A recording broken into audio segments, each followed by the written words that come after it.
Hi, thank you again for watching another episode of the GoalPost Gossip, the podcast where football meets banter. I'm your host, Alton, and we all know that we are on international break. All our teams, all our favorite team players, I would say, are on international duties. So let's dive into some international news. First, we're going to be talking about Nigeria. Nigeria is in serious trouble. They are in trouble. When I say that, is that they are down to a do or die situation in their qualification for the 2026 next year World Cup. They recently lose their game to I think it was 2-0 or 2-1, but they lose to South Africa, which means that they have to win their final game. So, with Nigeria being absent from last year's World Cup and they being at I think it was the last 12 World Cup, and the possibility of them missing this one again, that is a blow to the continent of Africa. Nigeria always provides some good players. Nigeria always provides good competition in the World Cup. So without Nigeria being in the World Cup, man, it's gonna be rough, and the African continent will be depending on Egypt and so to carry the banner, But Nigeria did this to themselves. They were one of the favorites to qualify, but apparently they are into this hole where they have to climb out. So good luck to Nigeria, and hopefully they can make it through, because we enjoy watching Nigeria in the World Cup. We need Nigeria in the World Cup, very good squad. I don't know how they end up into this, but it is what it is. The ball is round, right? Yes.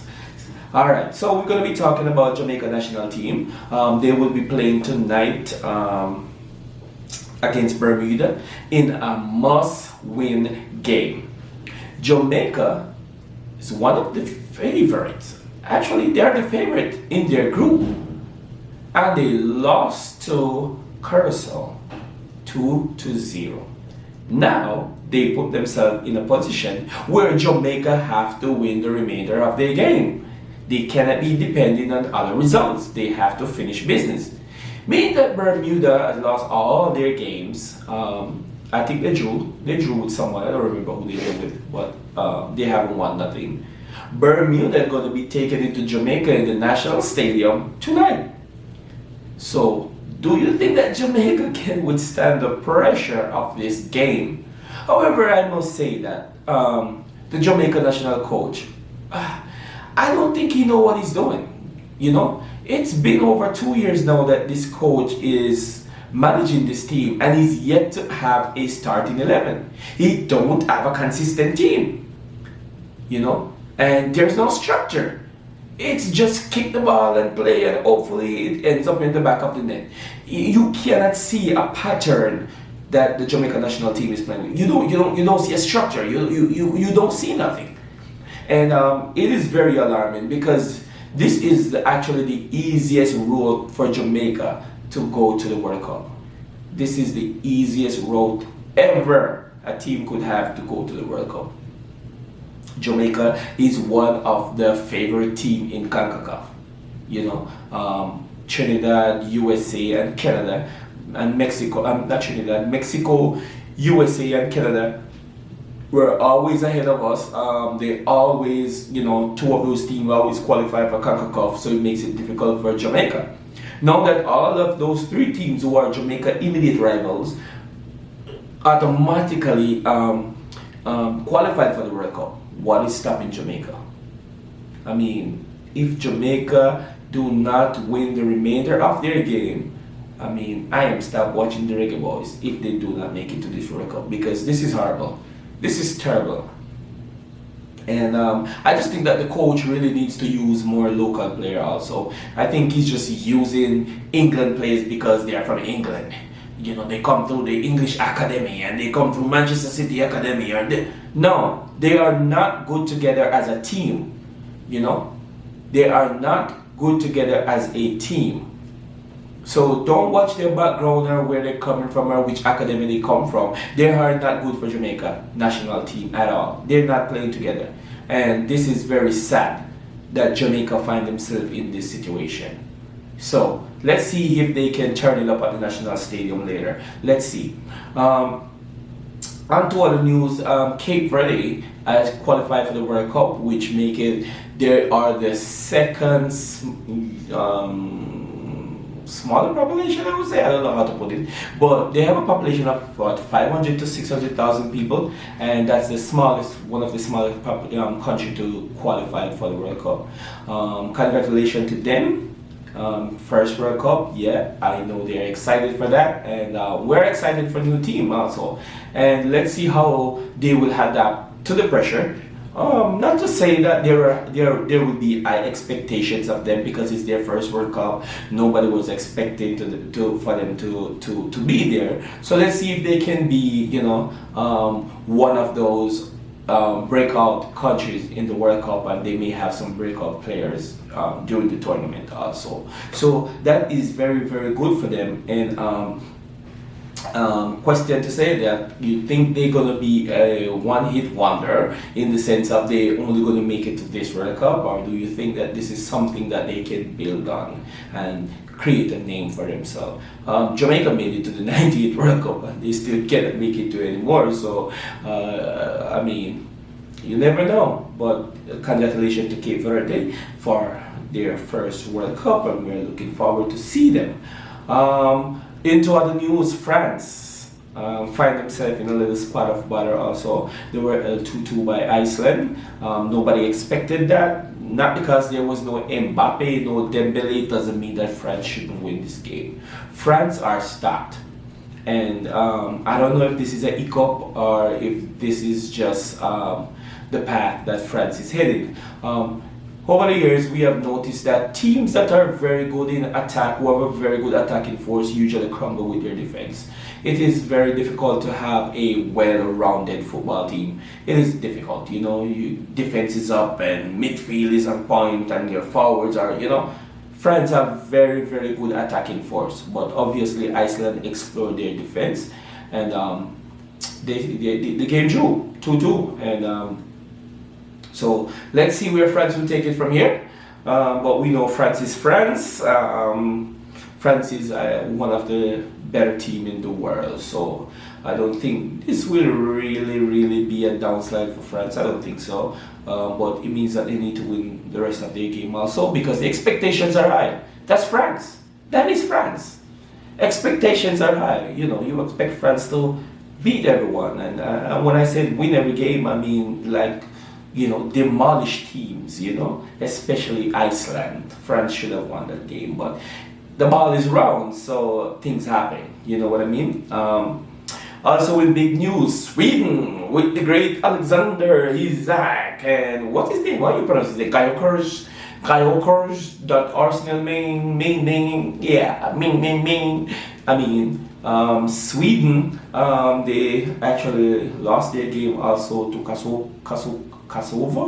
I don't know how to pronounce it. Sorry for my pronunciation if I did it wrong. But Sweden actually lost their game with their game, which put them in a little spot of bother also, where they actually fired their coach.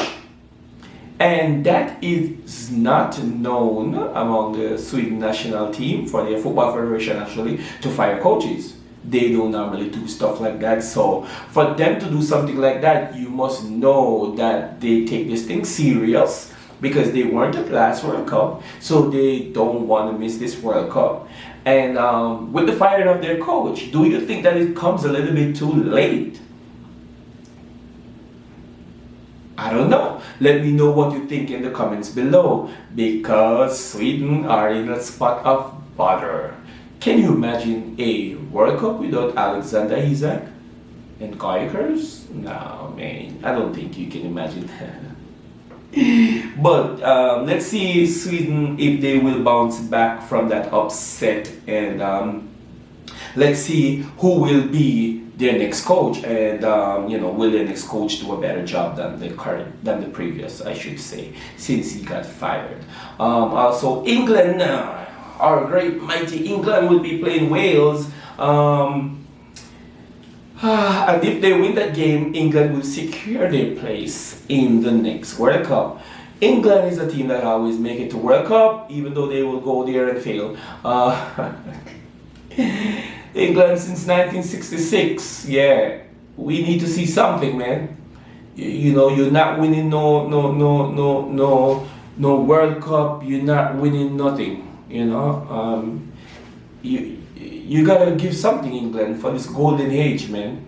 Come on, England. Come on, England. We need to see something. So yeah, if they win this game, then England is into the World Cup as usual, and it's expected for them to win this game. But then again, the ball is round. You never know. You never know.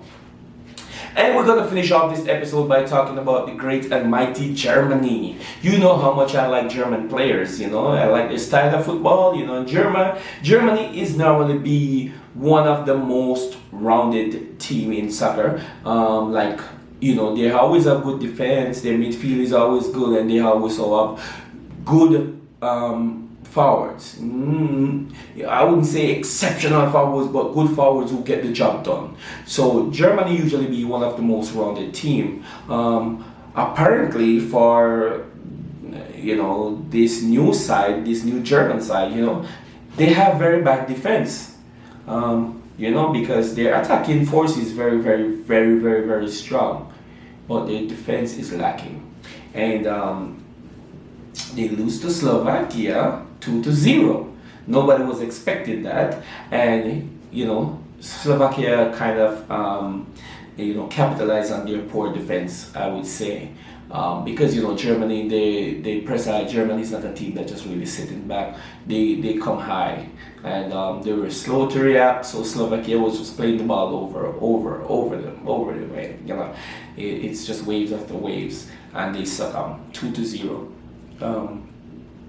So, do you think that Germany will bounce back from this? Do you think it was just a little hiccup along the way? I think it's just a little hiccup along the way, and Germany will redeem themselves in their next game. I think their next game is going to be with Northern Ireland, yeah. So, that is an expected win, and that will be at home. So, Germany, I don't think will fumble that. I don't think Germany gonna fumble that. It will be very interesting, because the situation that they are in.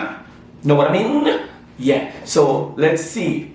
And then again, as I said, go ahead and support your favorite team. You don't have to be from a particular country to support that team or that country. But always support yours, of course. But, you know, watch out for the others, especially if you're a club, if they're players, like your favorite players from a particular country, follow and, you know, watch them. Show some support, right? Alright, again, we have come to the end of this episode of podcast GoalPost Gossip. Don't forget to like, share, and subscribe. I'm your host, Alton. Until next time, peace.